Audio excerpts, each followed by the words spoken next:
Hello friends, welcome back to RGM online classes. RGM education YouTube চ্যানেলের রোজ রাত 8টার special upper primary SST ক্লাসে তোমাদের সকলকে জানাই আরও একবার স্বাগত। আজ থেকে আমাদের প্রথম ক্লাস কিন্তু শুরু হচ্ছে, যেটা সোশ্যাল স্টাডিজ রয়েছে বা যেটা সমাজ বিজ্ঞান বলতে পারি, সোশ্যাল সায়েন্সও রয়েছে কোথাও কোথাও লেখা কথাটা। তো আপার প্রাইমারির জন্য সোশ্যাল স্টাডিজের যেখানে 60 মার্কস থাকবে, অর্থাৎ যারা আর্টস ব্যাকগ্রাউন্ডে রয়েছে তোমাদের জন্য তো এসএসটি থাকবে, যেখান থেকে তোমাদের পড়তে হবে হিস্ট্রি, পলিটি, জিওগ্রাফি এবং কারেন্ট অ্যাফেয়ার্সের কিছু কিছু কোয়েশ্চেন্স। তো মেনলি আমাদের হিস্ট্রি, পলিটি অ্যান্ড জিওগ্রাফি, এবং সেই পার্টগুলোই আজকে থেকে আমরা কিন্তু ডিসকাস শুরু করছি।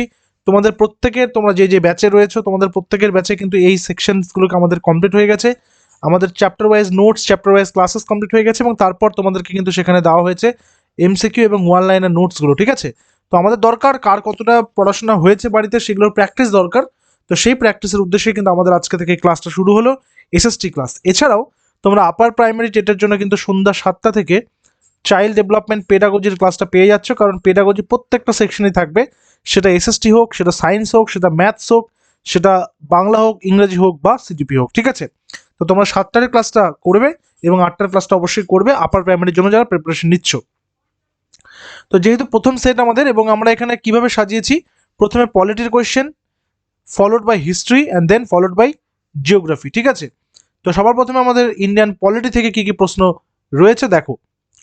1 নম্বর প্রশ্ন হচ্ছে, সুপ্রিম কোর্টের নির্দেশ অনুযায়ী forcing a person to undergo polygraph, brain mapping and narco analyst test as violative of, ঠিক আছে? মানে ভারতের সংবিধানের কোন ধারাতে এটা রয়েছে, যেটা অ্যাকচুয়ালি একটা মৌলিক অধিকারের মধ্যে পড়ে, এবং নিজের ইচ্ছার বিরুদ্ধে মস্তিষ্কের চিত্রাঙ্ক, যেটাকে ব্রেন ম্যাপিং বলে, পলিগ্রাফ করা, এগুলো সাংবিধানিক ধারাকে লঙ্ঘন করে, কোন ধারাতে এটা রয়েছে? এবং এটা হচ্ছে একটা ফান্ডামেন্টাল যে রাইটস রয়েছে, ফান্ডামেন্টাল সেই রাইটের মধ্যেই কিন্তু সেটা পড়ে, অর্থাৎ মৌলিক অধিকার।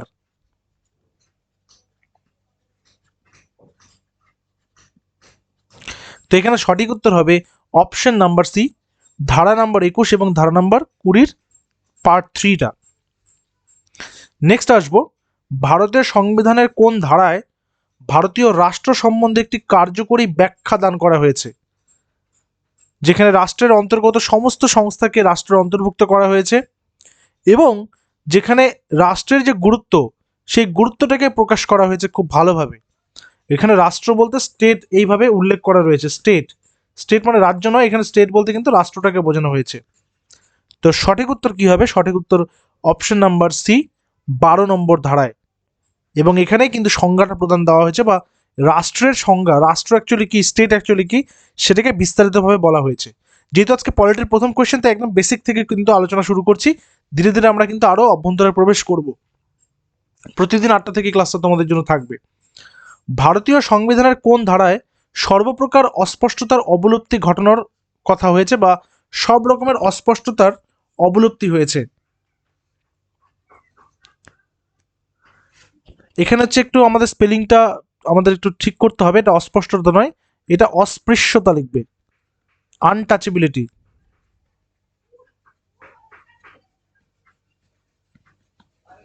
আনটাচেবিলিটি নামে একটা নোভেলও রয়েছে, যেটা কে লিখেছেন? মুল্ক রাজ আনন্দ, তাই তো? মুল্ক রাজ আনন্দ, আনটাচেবিলিটি একটা নোভেল। তো এই অস্পৃশ্যতা বা আনটাচেবিলিটি অবলুপ্তি ঘটনার কথা বলা হয়েছে কোথায়? 12 নম্বর ধারা, 15 নম্বর ধারা, 16 নম্বর, নাকি 17 নম্বর ধারাতে? সঠিক উত্তর অপশন নাম্বার ডি, 17 নম্বর ধারাতে। স্বাধীন ভারতবর্ষে অস্পৃশ্যতা বিরোধী আইনটি পাশ হয়েছিল 1955 খ্রিস্টাব্দে, 1955, ঠিক আছে? বিরোধী আইনটা পাশ হয়েছিল 1955-এ।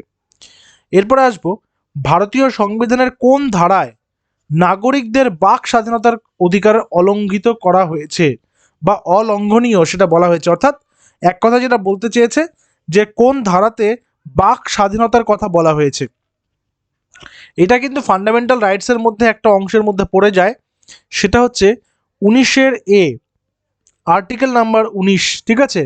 19-এর 1, ব্র্যাকেটে এইভাবে লেখা থাকবে, দেখবে 19(1), হ্যাঁ, যেখানে নিজেদের মতামত প্রকাশের কথা বলা হয়েছে, তার পাশাপাশি সংবাদ মাধ্যমের স্বাধীনতার কথাও কিন্তু এখানে বলা হয়েছে। তো এটাও থাকতে পারে কখনো কখনো, যে সংবাদ মাধ্যমের স্বাধীনতা সেটাও কিন্তু এখানে করা হয়েছে।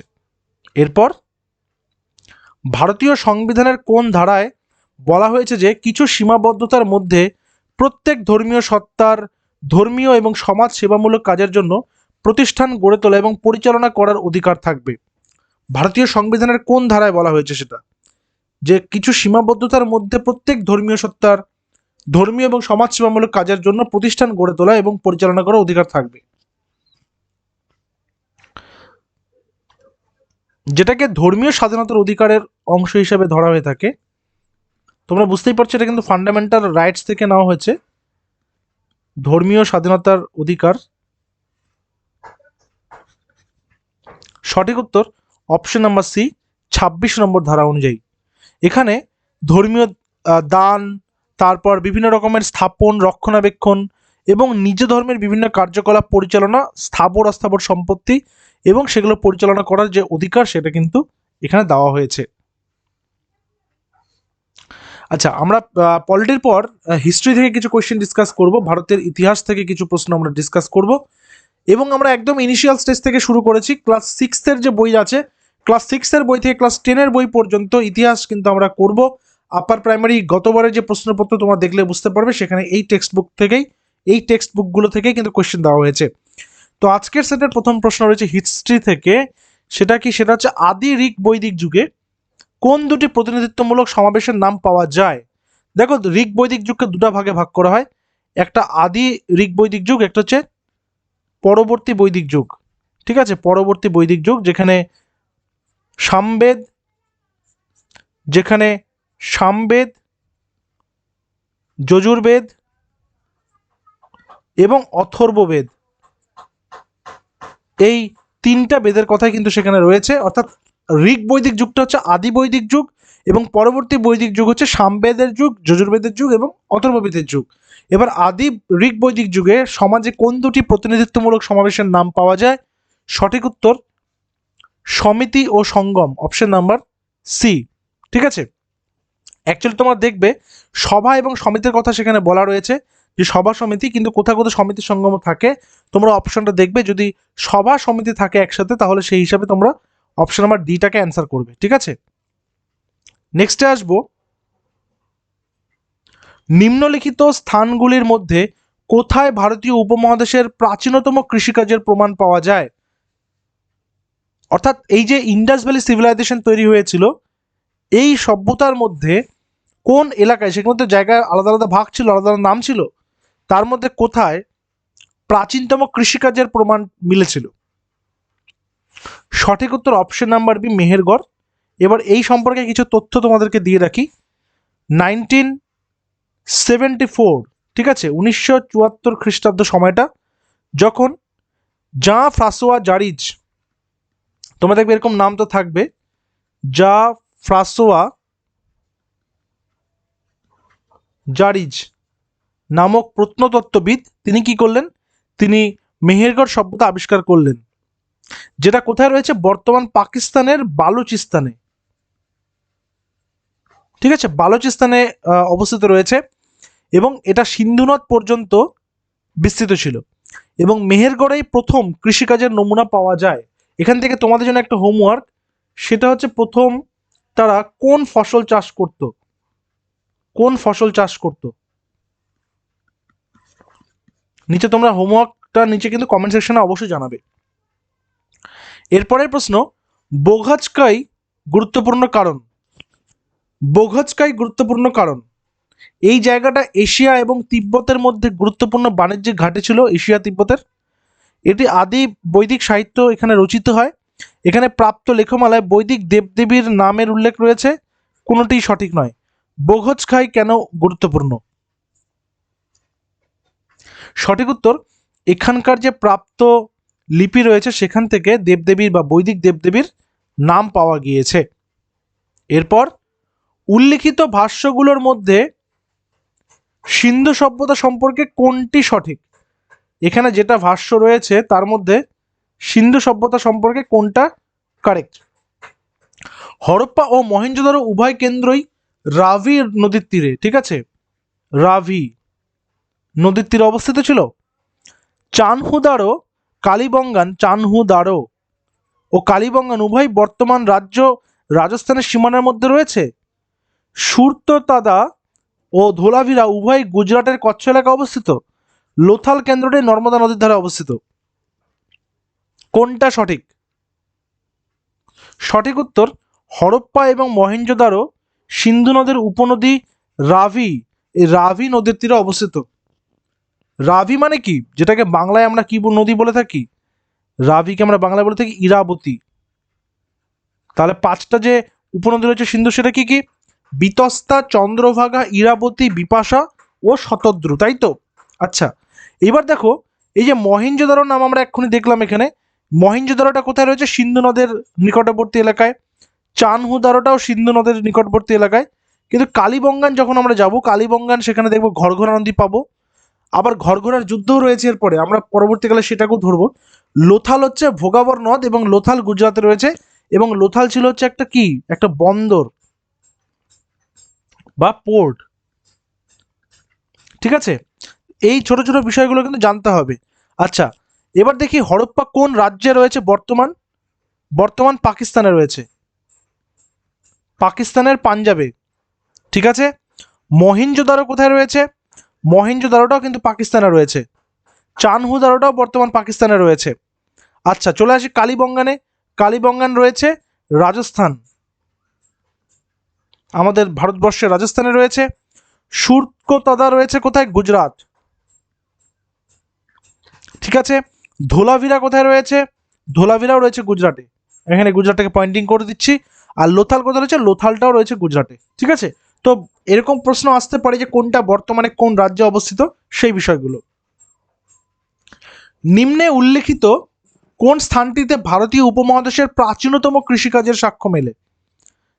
তাহলে এটা হোমওয়ার্ক থাকলো তোমাদের, এটা বললাম না, এটা কিছুক্ষণ আগে আমরা ডিসকাস করে নিয়েছি।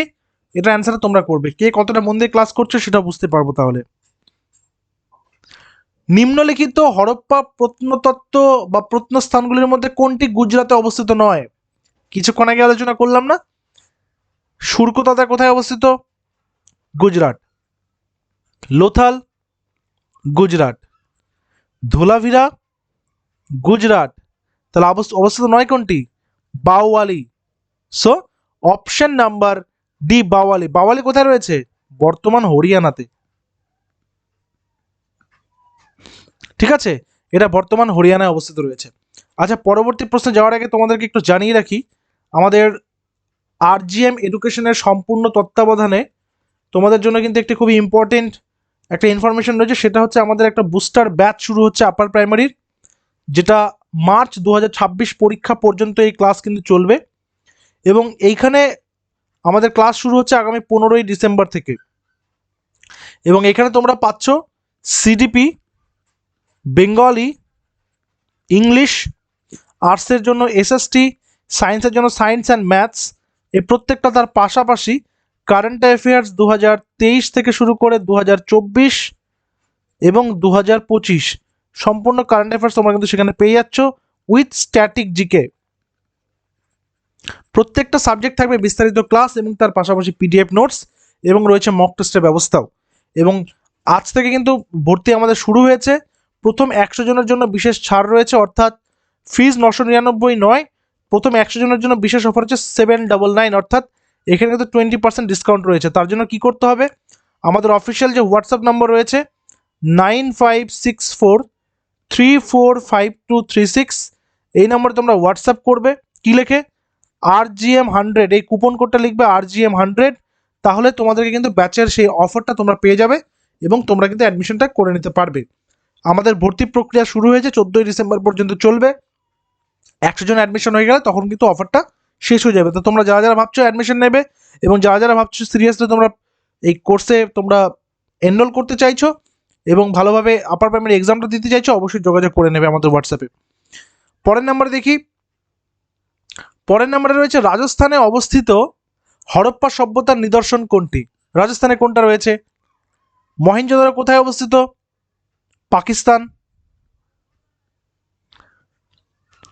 সুক্তাঞ্জেদার, কালীবঙ্গান, লোথাল কোথায় কে রয়েছে? তাহলে বর্তমান রাজস্থানে রয়েছে হচ্ছে কালীবঙ্গান, যেটা ঘরঘোড়া নদীর তীরে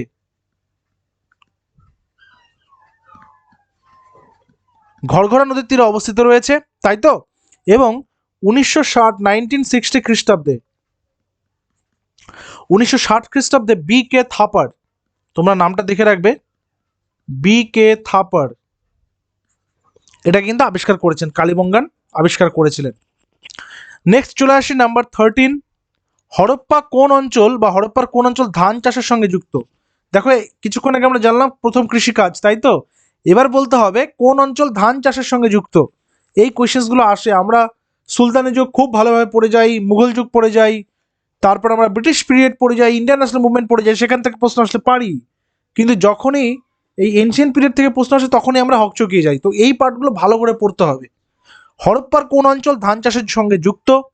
সঠিক উত্তর অপশন নম্বর বি, লোথাল। ঠিক আছে, লোথাল কোথায় রয়েছে? গুজরাট। এবং লোথাল হচ্ছে সেই মানে প্রাচীন যুগের একটা পোর্ট বা বন্দর এলাকা। এখানে আরেকটা জিনিস যেটা বোঝার রয়েছে সেটা হচ্ছে ঐতিহাসিক গবেষণা থেকে এটা জানা গেছে সর্বপ্রাচীন সমুদ্র বন্দর তো ছিলই। আর 1954 সালে এস আর রাও 1954-এ এস আর রাও এই লোথালকে আবিষ্কার করেছেন। ঠিক আছে, উপনিষদগুলি সংকলিত হয়েছিল মোটামুটি কবে? খ্রিস্টপূর্ব 600 অব্দে, 800 অব্দে, 1000 অব্দে, 1600 থেকে 600 অব্দে। সঠিক উত্তর কি হবে? উপনিষদগুলি কবে হয়েছিল? সঠিক উত্তর অপশন নাম্বার বি, খ্রিস্টপূর্ব 800 অব্দে। দেখো বেদের যে শেষ ভাগ, বেদের শেষ ভাগকে কি বলা হয়? উপনিষদ বলা হয়, তাই তো।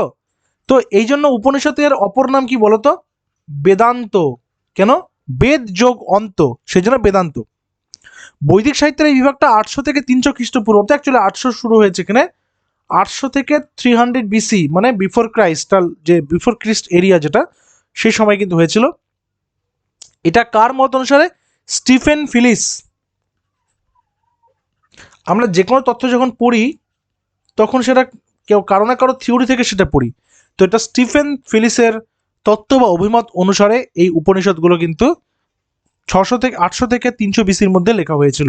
ঠিক আছে, আর এই উপনিষদকে দুইটা ভাগে ভাগ করা হচ্ছে, একটা বৃহৎ উপনিষদ, আরেকটা ক্ষুদ্র উপনিষদ। ওকে, নেক্সটে চলে আসি। সিন্ধু সভ্যতার প্রাচীন বন্দর কোনটি? বন্দর মানে কি? পোর্ট।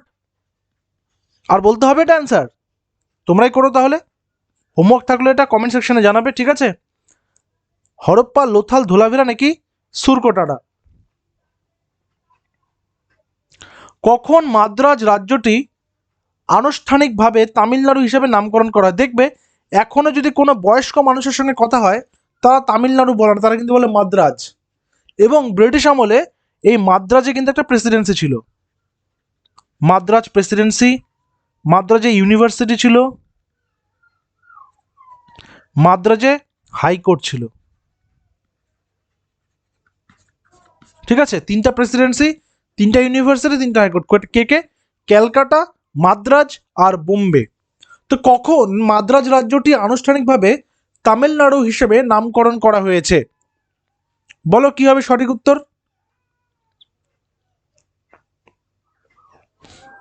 সঠিক উত্তর কি হবে? এই প্রশ্নের সঠিক, দেখো এই প্রশ্নের সঠিক উত্তর যাওয়ার আগে তোমাদের বলে রেখে আমাদের কিন্তু এবার জিওগ্রাফির কিছু কোশ্চেন শুরু করলাম। ঠিক আছে, অর্থাৎ মানে হিস্ট্রি হলো, প্রথমে কয়েকটা আমরা করলাম পলিটি থেকে, তারপরে কিছু করলাম হিস্ট্রি থেকে, এবার আমরা কিছু করছি জিওগ্রাফি থেকে। তো সঠিক উত্তর 14ই জানুয়ারি 1969, অপশন নাম্বার এ হচ্ছে এখানে কারেক্ট অ্যান্সার। 1950 খ্রিস্টাব্দের 26শে জানুয়ারি মাদ্রাজ রাজ্য গঠন হয়েছিল। এবং মাদ্রাজের রাজ্যের মধ্যে তখন তামিলনাড়ু, উপকূলীয় অন্ধ্রপ্রদেশ, রয়্যাল সীমা, কেরলের মালাবার অঞ্চল এগুলো যুক্ত ছিল। পরবর্তীকালে কিন্তু তামিলনাড়ু হিসাবে এটাকে নামকরণ করা হয়। এবং তার প্রথম, যদি আমরা বলি সিএম, তো প্রথম সিএম কে ছিলেন? CN আন্নাদুরাই। ঠিক আছে, CN আন্নাদুরাই। নেক্সটে আসে নাম্বার 17, চুম্বি উপত্যকা কোন সীমান্তে রয়েছে? চুম্বি উপত্যকা কোন সীমান্তে রয়েছে? সিকিম ভুটান সীমান্ত, নেপাল সিকিম সীমান্ত, বিহার নেপাল সীমান্ত, নাকি অসম বাংলাদেশ সীমান্ত? সঠিক উত্তর অপশন নাম্বারে সিকিম ভুটান সীমান্ত। তো চুম্বি উপত্যকা সিকিম, যেটা ভারতের, এবং ভুটান ও তিব্বত মানে চীনের এই ত্রিসংযোগে রয়েছে। চুম্বি উপত্যকা সিকিমের সাথে যে নাথুলা পাস রয়েছে, নাথুলা আমরা যে জানি এটা একটা টুরিস্ট প্লেস হয়ে গেছে বর্তমানে, এবং জেলেপলা যে গিরিপথ রয়েছে, নাথুলা প্লাস জেলেপলা, নামগুলো একটু মনে রাখবে। জিলিপলা গিরিপথ বা পাস যেটাকে আমরা বলি, সেই জেলেপলা গিরিপথ দ্বারা যুক্ত। প্রসঙ্গত উল্লেখ্য যে ডোকলাম যে একটা জায়গা রয়েছে, তোমরা ডোকলামের নামও শুনেছো, যারা ট্রাভেলিং করতে ভালোবাসো তোমরা জানো।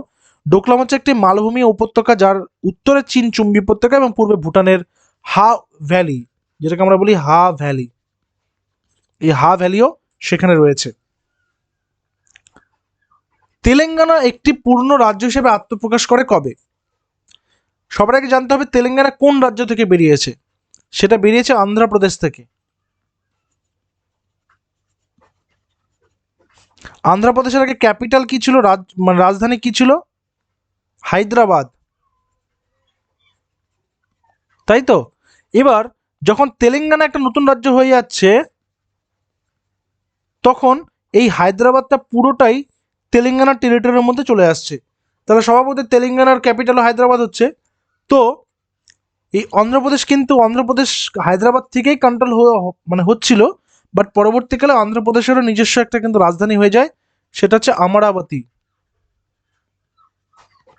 ঠিক আছে, আচ্ছা। তো তেলেঙ্গানা কবে যুক্ত হয়েছে? সেটা হচ্ছে 1 জুন 2014, অর্থাৎ অন্ধ্রপ্রদেশকে ভেঙে নতুন করে তেলেঙ্গানা রাজ্য তৈরি হয়েছে 1 জুন 2014 তারিখে, এবং এটি বর্তমান ভারতের সব থেকে নবীনতম রাজ্য।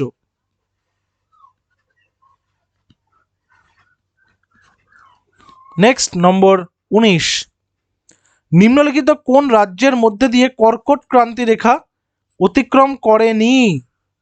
অতিক্রম করেনি বলেছে। তাহলে কোন কোন রাজ্যের মধ্যে দিয়ে অতিক্রম করেছে? গুজরাট, রাজস্থান, মধ্যপ্রদেশ,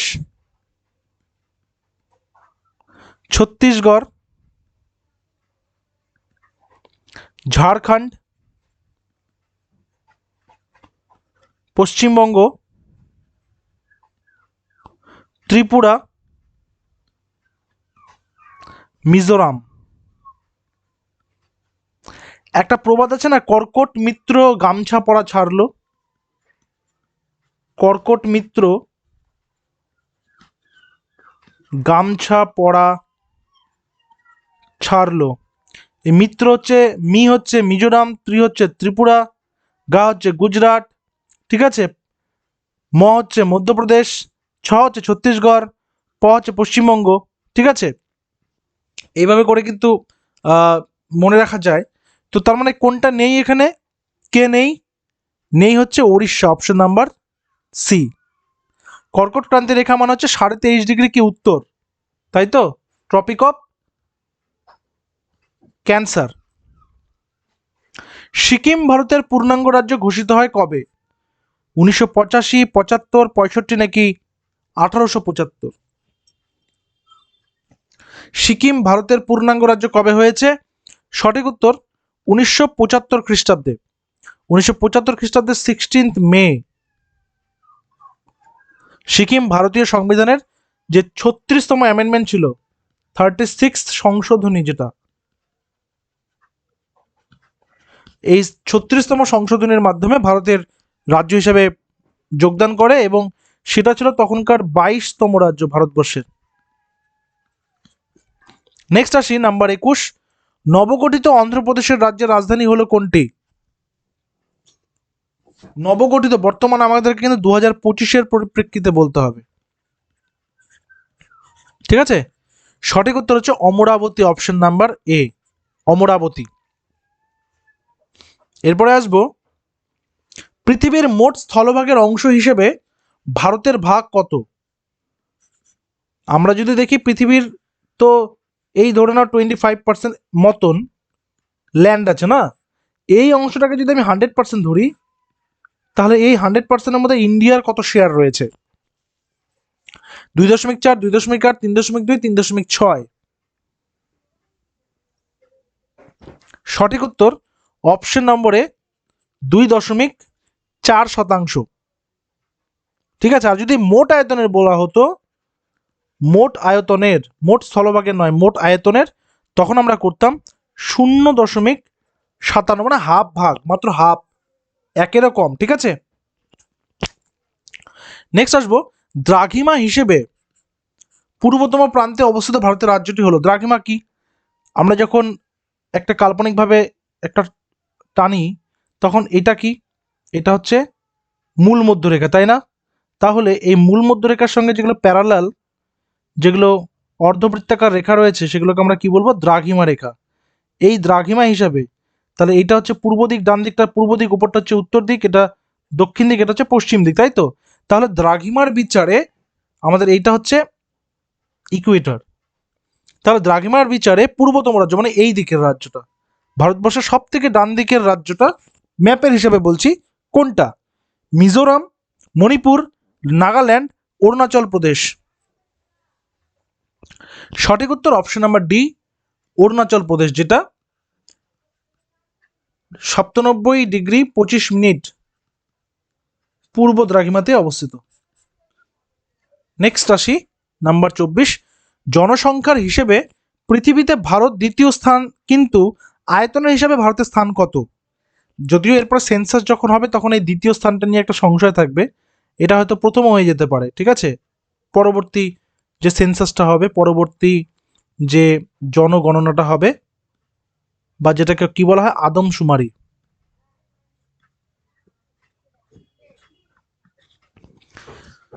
তো আয়তনের দিক থেকে ভারতের স্থান কত, মানে দেশের মধ্যে বলেছে, যতগুলো দেশ রয়েছে তার মধ্যে ভারতের স্থান কত? সেটা হচ্ছে অপশন নাম্বার সি, সপ্তম।